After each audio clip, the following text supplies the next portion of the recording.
Welcome to the deep dive. Today we're focusing on a specific and actually fairly common shoulder issue, the acromioclavicular joint, or the AC joint. That's right. Often called a shoulder separation. Exactly. And while it might sound minor, it can really affect daily life and particularly athletic function. We often see it in high-impact sports, don't we? Indeed. Rugby, cycling falls, horse riding, quite common. And the impact on function can be, well, profound. So our goal in this deep dive is to really get under the skin of AC joint injuries. We want to provide you, our audience of mid-senior medical professionals, with a solid, practical understanding, moving beyond the basics to the kind of detailed insights that help in clinic. Looking at everything from diagnosis, classification, right through to the latest thinking on treatment and recovery. Precisely. So let's start at the beginning. An AC joint disruption isn't the same as a typical shoulder dislocation, is it? Can you clarify that distinction? Yes, that's a really crucial point. Yeah. People often use shoulder dislocation quite loosely, but usually that refers to the glenohumeral joint, the main ball and socket. Where the humerus comes out of the sock. Exactly. An AC joint disruption, though, is different. It's separation right at the top, the apex of the shoulder. It's specifically where the collarbone, the clavicle, meets the acromion, which is the highest point of the shoulder blade. Right. So the injury is a traumatic separation of those two bones. The ligaments holding them together get damaged to varying degrees. And you mentioned it's common in sports. Very. Especially contact sports or activities where falls directly onto the shoulder are a risk. Think rugby tackles, falls in motorsports, equestrian sports. And it causes significant pain and limitation. Absolutely. It's not just a minor niggle. It can be genuinely debilitating, affecting simple daily tasks, let alone high-level sport or manual work. So understanding the anatomy is key then. What makes this small joint so important for shoulder function and yet seemingly so vulnerable? Well, functionally, it's critical. It's technically a diarthroidal joint, a synovial joint, but its main job is to link the entire arm and shoulder blade assembly, the upper limb, to the main trunk, the axial skeleton. It's the strut connecting the arm to the body, essentially. You could think of it like that, yes. It allows the scapula to move properly, which is vital for everything from reaching up to throwing. Without that stable connection, shoulder function is severely compromised. And what keeps it stable? It sounds like a complex setup. It is. It relies on both static and dynamic stabilizers. First, you have the acromioclavicular ligaments themselves. They form the joint capsule. Right. These are key for horizontal stability, stopping the clavicle moving too far forwards or backwards relative to the acromion. Okay. So front to back stability. Precisely. Yeah. But arguably even more important, especially for vertical stability, stopping the collarbone popping up, are the coracocclavicular ligaments, the CC ligaments. Yes, the coronoid and trapezoid. Exactly, the coronoid and the trapezoid. They run from the coracoid process, that hook-like bit of bone on the scapula, up to the underside of the distal clavicle. Think of them as really strong suspension cables. Holding the clavicle down. Essentially, yes. Preventing superior displacement. If these are torn, that's when you typically see that characteristic bump on the shoulder in more severe injuries. Their integrity is absolutely vital. So those are the static ligamentous restraints. What about muscles? Good point. We also have crucial dynamic stabilizers. The large deltoid and trapezius muscles drape over the shoulder. While their main job is movement, they also provide dynamic compression and stability to the AC joint. Especially if the ligaments are injured. Yes, their role becomes even more important then, although they can't fully compensate if the main ligaments, particularly the CCs, are completely ruptured. Is there anything else within the joint itself? Well, sometimes there's a meniscal disc, a small fiber cartilage pad between the bone ends. It's not present in everyone, but when it is, it helps with load distribution and acts as a bit of a shock absorber. So quite an intricate structure. Given this anatomy, what usually causes these ligaments to tear? What are the typical mechanisms of injury? It's almost always down to trauma.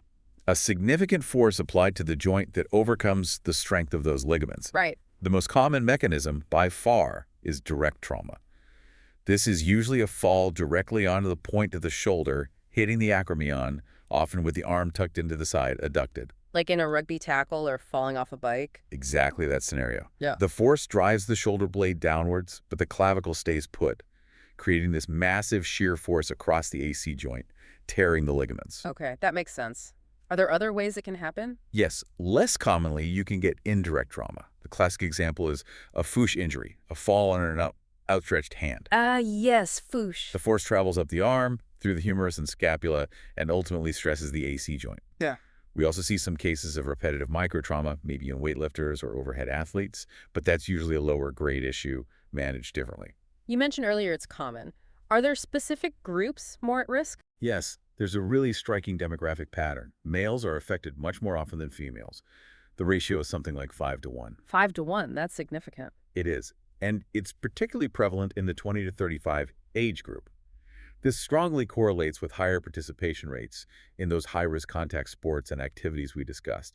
It really highlights that link between activity levels and injury risk. That 5.1 ratio certainly reflects what we tend to see clinically. So once an injury happens, classifying it correctly is the next vital step for management. The Rockwood classification is the standard, isn't it? Absolutely. Classification is fundamental in orthopedics. It gives us a common language and guides treatment. The Rockwood system from 1998 is the most comprehensive and widely used for AC joint injuries. And it goes beyond just mild, moderate, severe. It does. It defines 6 distinct types based on exactly which ligaments are torn, the AC and the crucial CC ligaments, and importantly, the direction and degree of clavicle displacement relative to both the acromion and the coracoid process. It provides a really robust framework for prognosis and deciding on treatment. Okay, let's walk through them then. Starting with the mildest, type 1. Right. Type I is essentially a sprain of the AC ligament only. The fibers are stretched, maybe some minor tearing, but crucially, the ligament is intact overall and the joint remains stable. So no displacement. No displacement. Yeah. Radiographically, it looks normal. The CC ligaments are completely unharmed. Patients present with localized tenderness, but it typically settles well with conservative management within a few weeks. Okay. Moving up to type 2. In type 2, the AC ligament is completely torn. That's the key difference. However, the CC ligaments, while they might be sprained, are still intact and functional. Ah, so the main vertical stabilizers are okay. Correct. Because the CCs are intact, you only get partial displacement or subluxation of the joint. On an X-ray, you'll see the clavicle slightly elevated relative to the acromion, maybe some overlap, but it's not a complete dislocation. And management is usually non-operative for type 2 as well. Generally, yes. Because the crucial CC ligaments are holding things relatively stable, non-operative treatment with structured rehab usually yields good results. Now, type 3. This is often where the debate starts, isn't it? How does Rockwood define it? And perhaps more interestingly, how do you approach these clinically? You're absolutely right. Type 3 is the controversial one. According to the strict Rockwood definition, a type 3 injury involves a complete rupture of both the AC ligaments and the CC ligaments. So everything's torn. Anatomically, yes. This results in a complete dislocation of the joint. The clavicle displaces superiorly, often quite significantly, because there's nothing holding it down anymore. This is when you see that obvious step-off deformity or the piano key sign on examination. Right. Now, clinically, this is where nuance comes in. While Rockwood says both are completely torn, in my practical experience managing these, I sometimes view a grade 3 as perhaps having a complete AC tear, but maybe only a significant sprain or partial tear of the CC ligaments. Ah, so not always a complete CC rupture in practice for what gets called a type 3. Well, the displacement is there, as per Rockwood 3 definition, implying significant CC injury. But the absolute necessity for surgery isn't always clear-cut for every single patient who fits the type 3 X-ray picture. It allows us to consider the patient's needs more closely. I see. So you'd weigh other factors. Absolutely. What are the patient's functional demands? Are they a high-level overhead athlete? A manual laborer needing maximum shoulder stability? In those cases, even with a standard type 3 appearance, surgery might be the better option to restore optimal mechanics. Versus someone more sedentary. Exactly. A less active individual might do perfectly well functionally with non-operative management, despite the radiographic appearance.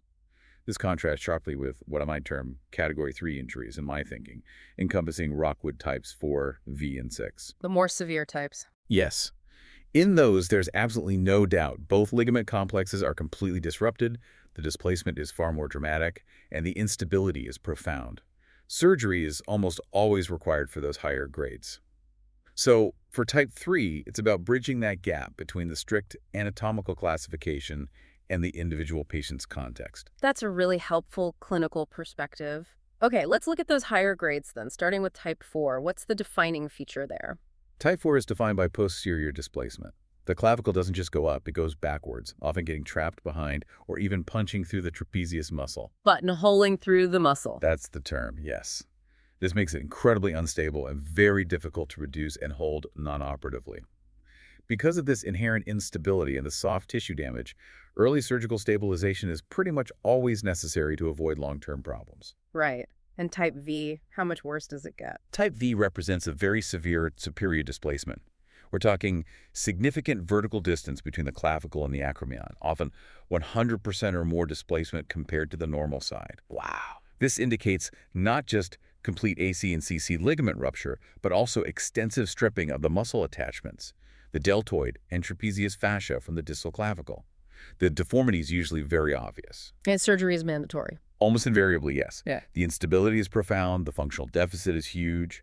Non-operative management simply doesn't work for type V.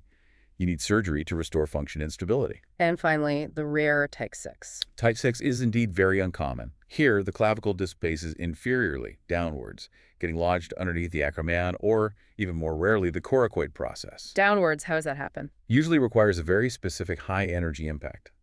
Like the higher grades 5E and V, it represents profound instability due to massive ligamentous and muscular disruption.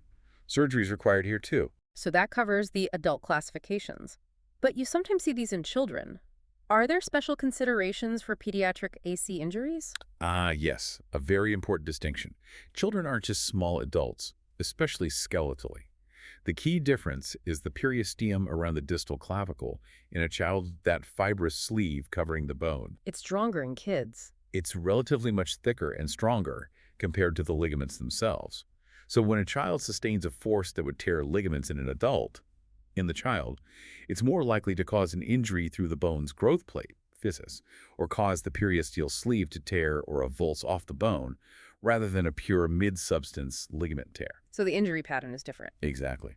The periosteal sleeve can sometimes even remain partially intact, acting like a natural tether or hinge, which can influence the degree of displacement and often leads to better healing potential and remodeling capacity compared to adults.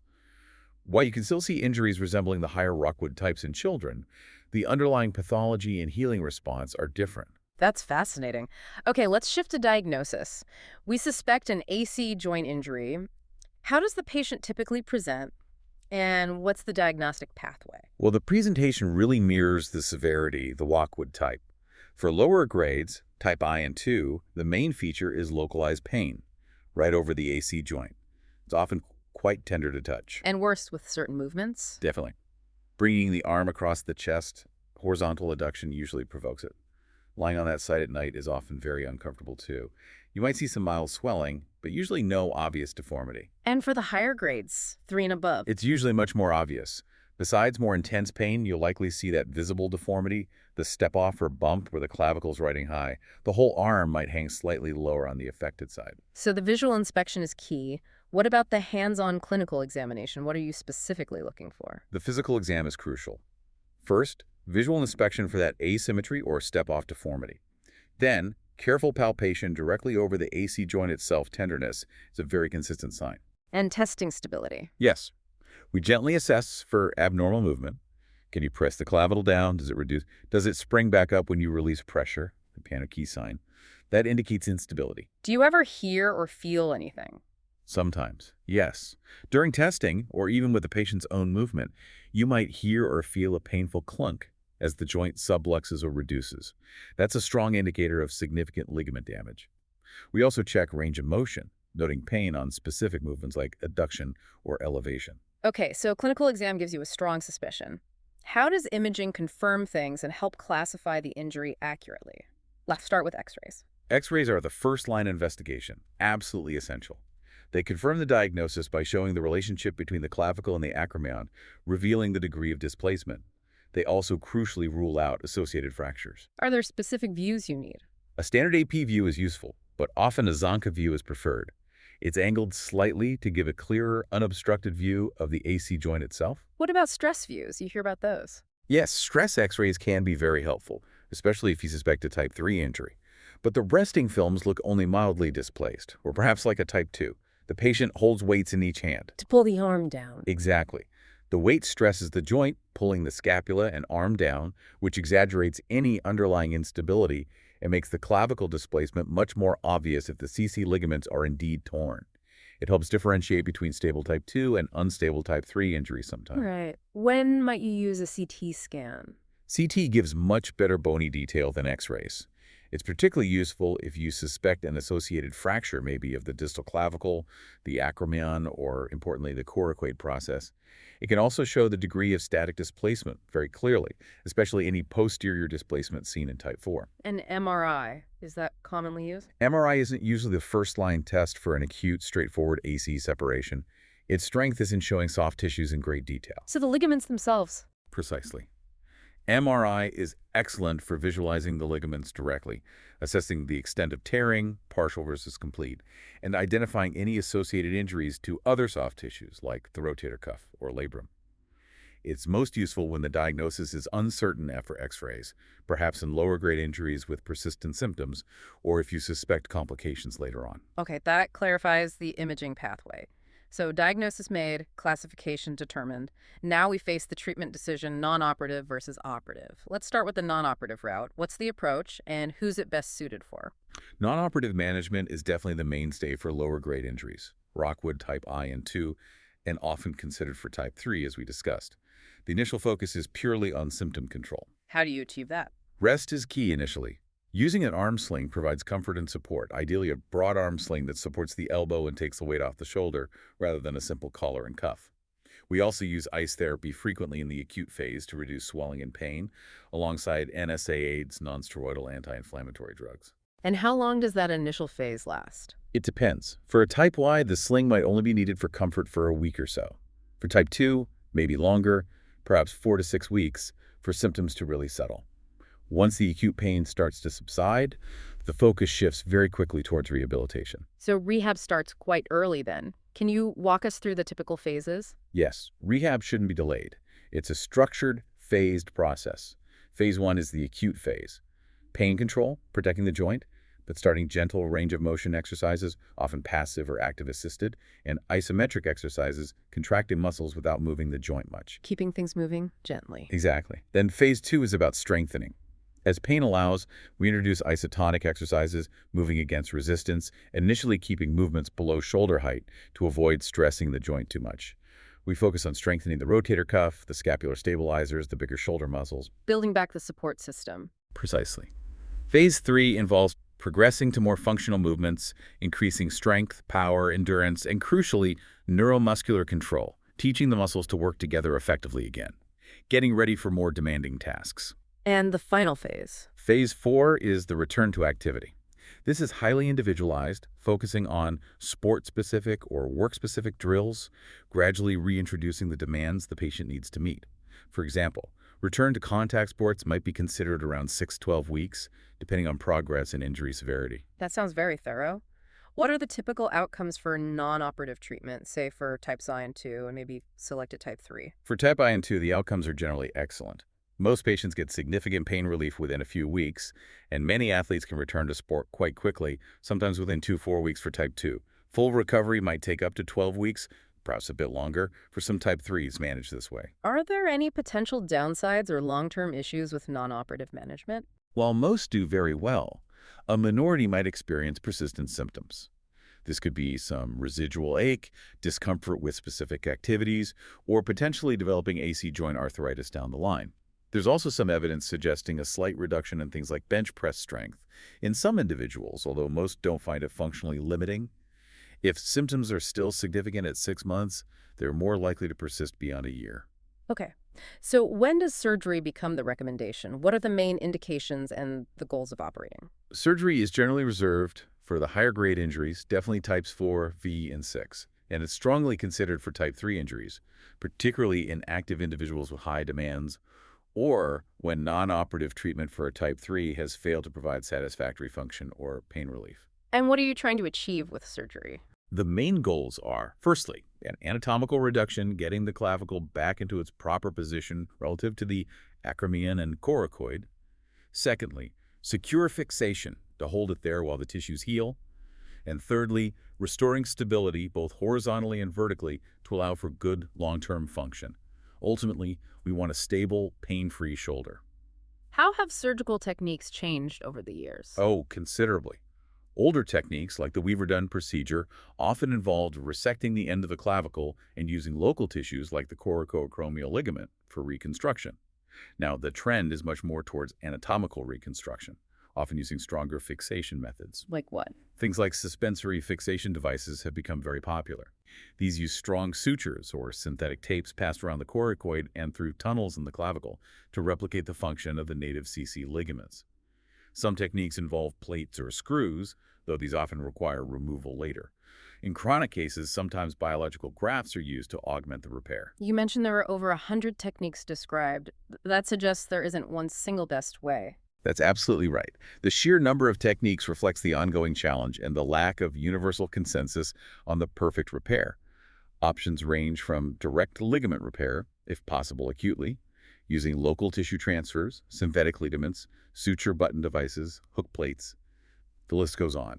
The choice depends on the injury pattern, the surgeon's preference and experience, the patient's needs, and whether the injury is acute or chronic. It's fascinating, though, that even with surgery aiming for perfect anatomical reduction, research hasn't always shown a direct link between that perfect X-ray and better pain or function outcomes. That's a really key observation in the field.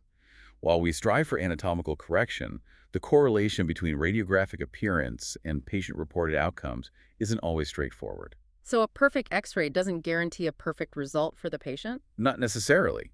You can have a patient with a radiographically flawless reduction who still has some pain or functional limitation, and conversely, someone with slight residual displacement on X-ray might be completely asymptomatic and function at a very high level. Why is that? It's complex.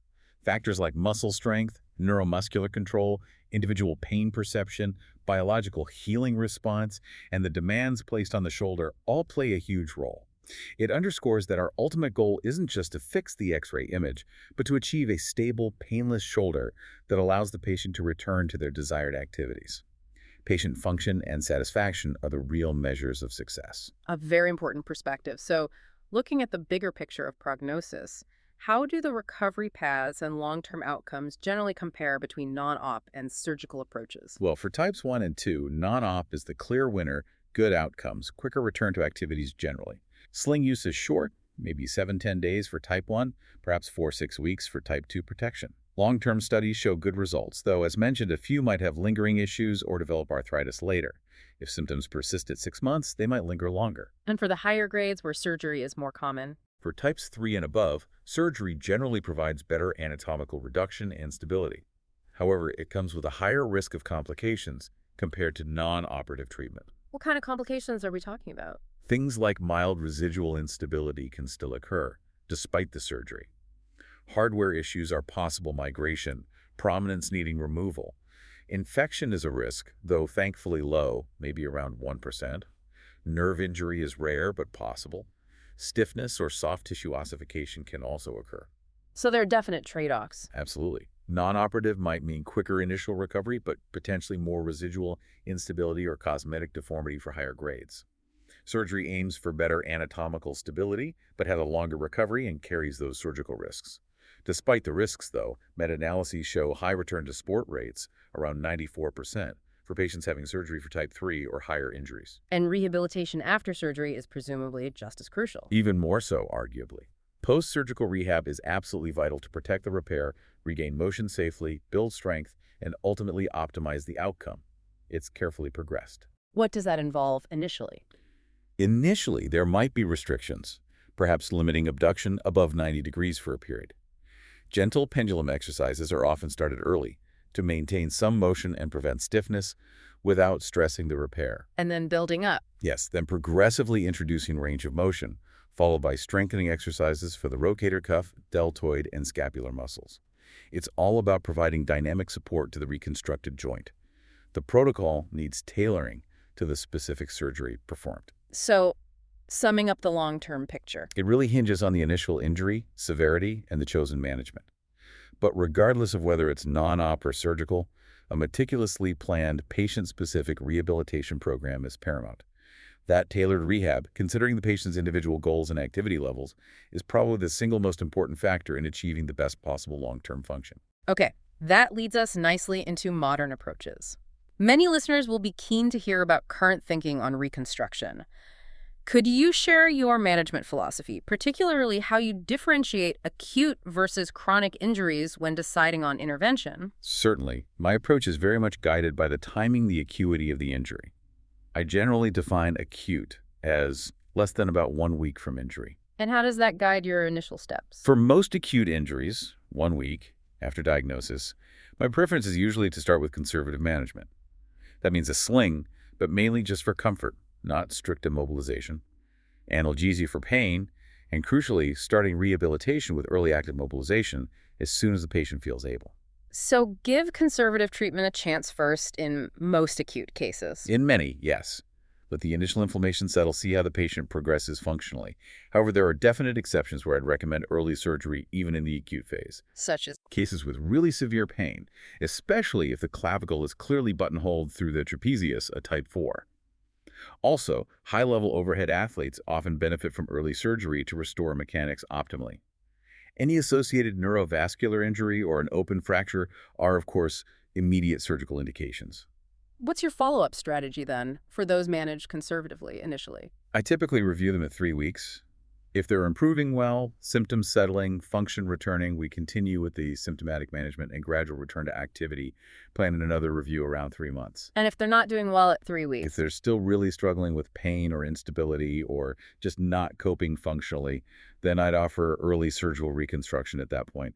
No sense in delaying further if it's clearly not working. And the 3-month review? At 3 months, if they've successfully returned to their activities with minimal issues, fantastic, they could be discharged. If they're still not coping, despite extended rehab, then surgery is offered as the definitive solution. It's a pathway that allows for non-operative management where appropriate but ensures timely intervention if needed. That makes good clinical sense. When surgery is the path chosen, what constitutes an ideal reconstruction technique today? What are the key goals? The ideal technique. That's what we're all striving for. Based on current understanding, I think there are about 6 key criteria we aim for. 1, anatomical restoration. We want to recreate both the CC and AC ligament anatomy as closely as possible. Right, putting things back where they belong. 2, strength plus flexibility. The repair needs to be strong enough immediately, but also allow some natural physiological motion at the AC joint. Too rigid isn't good either. Makes sense. 3, allow early rehabilitation. The construct must be stable enough to let patients start moving relatively early to prevent stiffness and speed up recovery. Get them going and quickly. 4, biological integration. Ideally, the repair encourages the body's own tissues to heal into it, providing long-term, durable stability. Less reliance on artificial materials long term. 5, avoid donor site morbidity. If using the patient's own tissue, autograft, we want to minimize any problems from the harvest site. That's an advantage of good synthetic options. Good point. And 6, eliminate routine hardware removal. We want techniques where implants don't routinely need a second operation just to take them out. That's a very clear checklist. With those criteria in mind, can you tell us about your preferred approach, the triple anatomical technique? What does it involve? Yes, this technique is designed to hit those criteria, aiming for anatomical restoration with biological potential, creating a strong construct that allows early mobilization. It has 3 main parts. Triple technique, 3 parts. Makes sense. First is an anatomic corticoclavicular ligament reconstruction. I use a strong synthetic ligament, specifically the Lars ligament, which is polyethylene tetrafascilate, Why synthetic? because it's incredibly strong, stronger than the native CC ligaments, providing immediate stability. Its braided structure also encourages tissue ingrowth, aiming for that biological integration over time. We pass it anatomically through tunnels in the clavicle at the ligament footprints, and then secure it around or through the coracoid. Okay, so that replaces the CC ligaments. What's the second part? Second is an acromioclavicular ligament reconstruction, often using a transfer of the nearby coracoacromial ligament. This directly addresses the AC joint capsule and ligament, restoring horizontal stability, which the CC reconstruction alone doesn't fully address. Got it. And the third component? The third part is a deltotrapezial fascia repair. This involves carefully repairing the torn fascia of the deltoid and trapezius muscles where they attach to the clavicle and acromion. This is especially important in higher-grade injuries, like type V, where this fascia is often ripped off.